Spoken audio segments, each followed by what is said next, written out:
محمد سيد الكونين والثقلين والفارقين من عرب ومن عجم.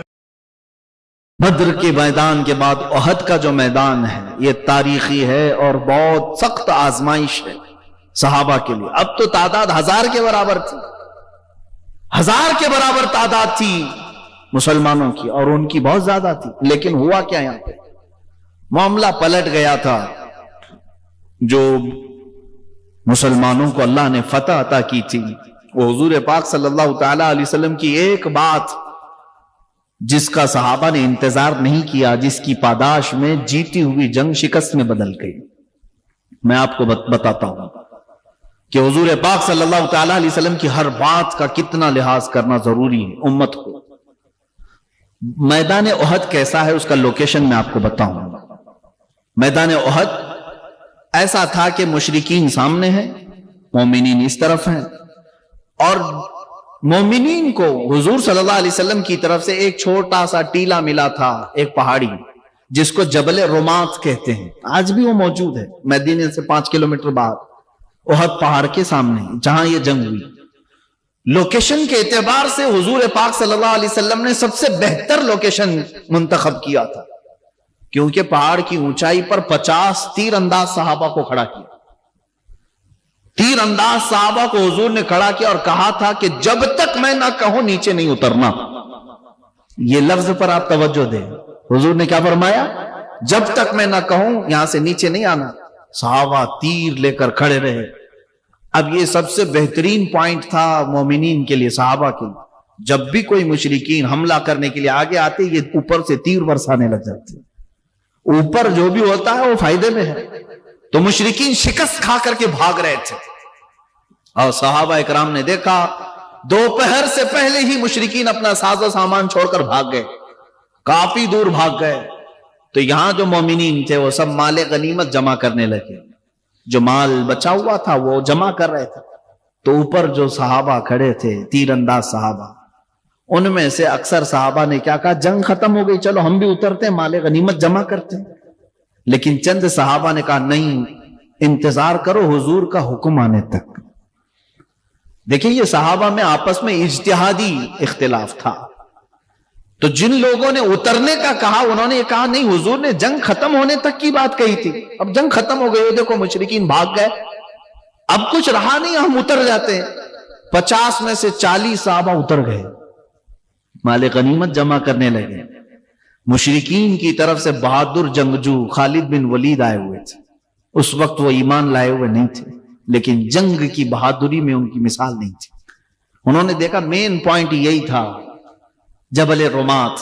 یہ جب خالی ہو گیا تو خالد بن ولید نے 200 گھڑ سواروں کو لے کر کے پیچھے سے راؤنڈ مارتے ہوئے آیا اور واپس پیچھے کی جانب سے یہ جو 10 اوپر کھڑے تھے ان کو پہلے مار دیا، شہید کیا. اور اس کے بعد اچانک جو صحابہ مال غنیمت جمع کر رہے تھے ان پر انہوں نے حملہ کر دیا. اب جو مشرکین بھاگے ہوئے تھے وہ بھی پلٹ آئے، ادھر سے وہ پلٹ آئے، پیچھے سے خالد بن ولید کی فوج، بیچ میں مسلمان پس گئے، جس میں 70 صحابہ کی جانیں گئی. 70 صحابہ کی جانیں گئی. یہ احد کا معرکہ جو ہے بڑا تفصیلی ہے، میں شارٹ بیان کر رہا ہوں. 70 صحابہ کی جانیں گئی. یہی وہ جنگ ہے جس میں امیر حمزہ کا کلیجہ چبایا گیا تھا. سینہ چاک کر کے ہندا نے کلیجہ نکالا اور کچا چبایا تھا. یہی وہ جنگ ہے جس میں حضرت عبداللہ بن جہش صحابی رسول ہیں جن کی انگلیاں پوری کاٹی گئی، ہونٹ کاٹے گئے، ناک کاٹی گئی، کان کاٹے گئے، دانت توڑے گئے. ایک ایک ٹکڑا کر کے سوئی سے ہار بنایا گیا، پیرو کر کے ایک رسی میں ڈال کر کے ہار بنایا گیا ان کے ٹکڑوں کا. اور مشرکین نے وہ ہار پہن کر کے فخر سے اعلان کیا تھا عبداللہ بن جہش کے گوشت کے ٹکڑے. صحابہ کے ساتھ یہ معاملہ ہوا احد کے میدان میں. یہی وہ احد کا میدان ہے جس میں رسول پاک صلی اللہ علیہ وسلم پر ایک ظالم نے لوہے کی ٹوپی ماری تھی جس سے 2 دانت مبارک شہید ہوئے تھے. یہ سب کیوں ہوا تھا جانتے ہیں؟ صرف اور صرف ایک بات تھی. میرے آقا نے فرمایا تھا جب تک میں نہ کہوں نیچے مت آنا. بات سمجھ رہے ہیں؟ قرآن میں اللہ نے فرمایا، اللہ تبارک و تعالیٰ نے فرمایا فَلْيَحْذَرِ الَّذِينَ يُخَالِفُونَ عَنْ أَمْرِهِ، لوگوں کو چاہیے کہ میرے رسول کے حکم کے خلاف کرنے سے بچیں، ورنہ کیا ہوگا؟ ان تصیبہم فتنہ او یصیبہم عذاب علیم۔ رب تعالیٰ فرماتا ورنہ اللہ تم کو فتنے میں مبتلا کرے گا یا دردناک عذاب میں گرفتار کرے گا۔ یہ دو چیزیں ہو سکتی ہیں۔ حضور کے بارے میں اگر تم نے خیال نہیں کیا، حضور کی حدیثوں کو ہلکے میں لیا، تو پھر یا تو فتنے میں مبتلا ہوگی امت یا پھر دردناک عذاب میں گرفتار ہوگی۔ ارے وہاں 70 صحابہ کی جانیں گئی، میں کہتا ہوں آج 7 لاکھ جانیں ہماری جا رہی ہوں گی صرف اسی بنیاد پر کہ یہ رسول پاک کے حکم کو اہمیت نہیں دے رہی امت۔ کیا چیخ چیخ کر کے مبلغین اور علماء نہیں بیان کر رہے ہیں آ جاؤ حضور کے طریقے پر؟ یہاں پر منہ پھیر کر کے چل پڑتے ہیں، تو پھر جانے تو جانی ہے نا اپنی۔ حضور کی مخالفت کرنا معمولی بات نہیں، ہزاروں نہیں لاکھوں جانے جائیں گی۔ اب میں آپ کو بات عرض کرتا ہوں، وہاں پر جن صحابہ نے جو کردار ادا کیا وہ بھی تو بیان کرنا ہے۔ چلیں ایک خطا تھی، اجتہادی خطا، جس کی وجہ سے 70 جانیں گئی، لیکن صحابہ میں جو حضور کے لیے تڑپ تھی، جو جانثاری تھی، پوری زندگی کہیں مطالعہ کر کے لاؤ، کسی کے پاس ایسی جانثاری نہیں مل سکتی، نہیں ملے گی۔ مدینے سے ایک خاتون دوڑتی ہوئی آ رہی ہے، بیچ راستے میں اس کو کسی نے کہا بی بی جان تمہارے شوہر شہید ہو گئے۔ وہ کہتی ہے انا للہ و انا الیہ راجعون۔ آگے بڑھی، کسی نے پھر بیچ راستے میں اس خاتون سے کہا تیرے بھائی کا انتقال ہو گیا احد کے میدان میں۔ وہ انا للہ پڑھی، آگے بڑھ گئی۔ کسی نے بیچ میں پھر کہا کہ تیرے باپ اور بیٹے بھی شہید ہو گئے۔ عورت کے 4 ہی تو رشتے ہیں اہم، باپ ہے، بیٹا ہے، بھائی ہے اور شوہر ہے۔ اور اس خاتون کے چوتھے آدمی نے جب یہ خبر دی کہ تیرے بھائی کا بھی انتقال ہوا، تیرے باپ کا بھی، وہ جھلا کر کے کہتی ہے اے آنے والوں، سب میرے رشتہ داروں کی موت کی خبر دے رہے ہو، ذرا یہ تو بتاؤ محمد رسول اللہ سلامت ہے یا نہیں؟ میرے آقا صلی اللہ تعالی علیہ وسلم کی زندگی کی خبر کیوں نہیں دیتا؟ اللہ اکبر، اپنوں کی کوئی پرواہ نہیں تھی۔ اور جس آنے والے نے یہ کہا نہیں میرے آقا سلامت ہیں، تو وہ کھل کر کے کہتی ہے اگر میرا چاند سلامت ہے تو میری پوری کائنات سلامت ہے۔ اس عرب خاتون کو تو دیکھیں، اگر رسول اللہ سلامت ہیں تو میری پوری کائنات سلامت ہے۔ وہ صحابہ کا ہی تو عقیدہ تھا جس کو بریلی کے امام نے ترجمہ کر کے یہ ہمیں بتایا تھا۔ ان کا عقیدہ تھا بیٹا گیا ہے تو نام مصطفیٰ پہ گیا، بھائی گیا ہے، باپ گیا ہے، لیکن پھر ہم ان کو یہ یقین تھا کون دیتا ہے دینے کو منہ چاہیے، دینے والا ہے سچا۔ ہاں، ان کے پاس نبی پاک صلی اللہ تعالی علیہ وسلم کی ذات تھی، تو جتنا کچھ جائے میرے مصطفیٰ کریم کی بارگاہ تو وہ ہے جہاں اگر حضرت علی سو جائیں تو سورج کو پلٹایا جا سکتا ہے، تو سورج پلٹ کے آ سکتا ہے، تو رشتے کیوں نہیں مل سکتے؟ صحابہ کا عقیدہ تھا، اس لیے سب ان کے نام پر فدا کرتے تھے۔